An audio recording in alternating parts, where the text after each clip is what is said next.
Hello, my name is Jenna Ingberts, and today I'm going to be showing and teaching you how to do a pirouette. For as long as I can remember, I have always been dancing. Ever since the age of 3, I have been moving nonstop and was always known to be at the dance studio. Now with dance, as you can see, there are so many different styles you can do. There's jazz, tap, contemporary, open, modern, lyrical, and there's also a little more precise styles of dance like ballroom, jive, salsa, other variations like that. But the style we are going to be talking about the most today, and is the most popular and well-known style of dance, is ballet. Ballet does require a lot of technique and coordination, and it also requires a lot of years of practice to get a hang of. When using ballet terminology, all of the steps and movements are actually in the language of French. So you may hear things like plié, which means to bend, tendu, which means to stretch, which just means your leg is stretched out in front of you, or you may hear things like battement or grand battement, which means beating or large beating, and that just means a kick in the front. Like I said, today we're mainly going to be focusing on the step of a pirouette. For those of you who do not dance, you may be wondering, what is a pirouette? A pirouette is a turn, and that's the French translation as well, and you can also do a turn in many different ways. By ways, I mean the position of your leg that is not turning on the ground. So for example, today we're going to be discussing a right pirouette, so your right leg will be up in the air. So here are a couple examples right here of different turns you can do. This is a coupe, specifically a front coupe. Coupe means to cut. So as you can see, her right leg is in front of her left, which just means front, and then if she wanted to do a back coupe, your right leg would be behind your left leg. Then in the center, we have a pencil turn, which just kind of looks like a tendu, but it's in the air. And then on the far right, that's an attitude. That's specifically a back attitude. And you can also do a front attitude as well, which just means your leg is in front of you.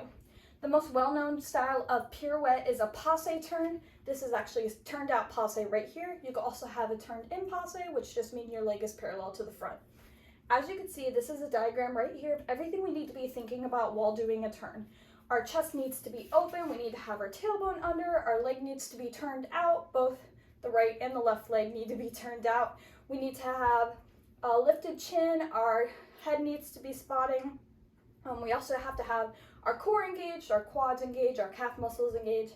There are so many things you need to think about while doing a pirouette. This is why it takes so many years of practice to get. So before doing our pirouette, we need to make sure that we are stable and able to balance on our left leg. So for a right turn, you can grab your left hand on the ballet bar. This is the ballet bar right in the back right here. So you will grab your left arm on the ballet bar and then bring your right leg into passe. Once you feel stable, you will bring both arms into fifth position front, which just looks like this. Then if you feel like you're starting to fall over, you can grab the bar again. Then just keep repeating this until you feel stable. An exercise you can also do are like abs, so like crunches, sit-ups, stuff like that to help engage your core. You can also do calf raises, which will help engage your calf muscles and your quad muscles to help pull up in your turn so you do not fall over to the side. Another thing we can do to prepare for our pirouette is to make sure we are spotting our head. So this just means your head is the last thing to leave the front of the room and the first thing to return. We can practice this by having either a piece of paper or a sticker on the wall in front of us, then practice spotting it. Once you feel like what we say on your leg, you're ready to start for your pirouette. So these are the two different preparations. First, I will be talking the one on the far right. This is the preparation we will do for any style but ballet. So jazz, lyrical, contemporary, we will be using that preparation. So for a right turn, your right leg is going to be back and is going to be bent, and your foot is also going to be on releve, meaning your foot is like on the ball of your foot. Then you're also going to have your arms in an L position. Your right arm will be out in front of you, your left arm will be out to the side. And then if we were going to do left turn, we would just do the opposite. Like I said, this is the preparation we do for anything except ballet.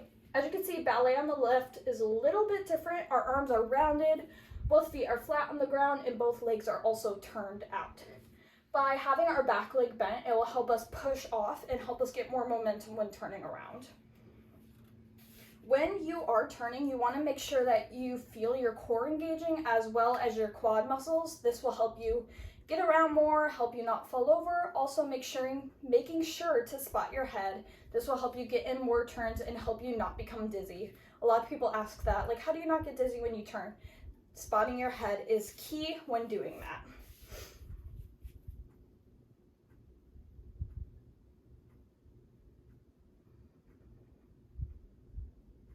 Now here is a video of myself actually doing a couple different turns, and I will explain them as we go on.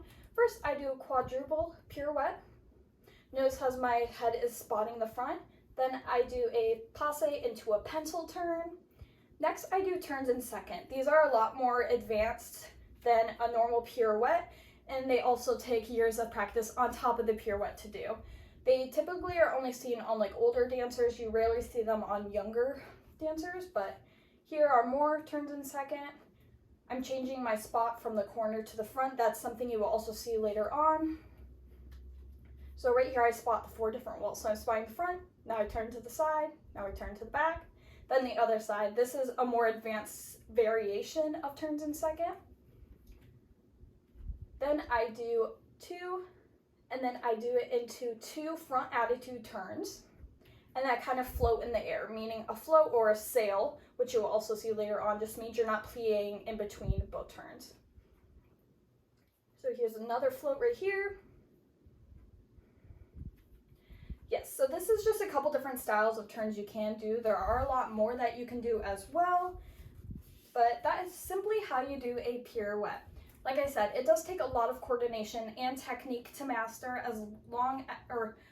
along with a lot of years of practice. Just kind of like any other sport, it does take time to get, but once you get it, you will be on your way and you can advance into these harder steps. Thank you for watching.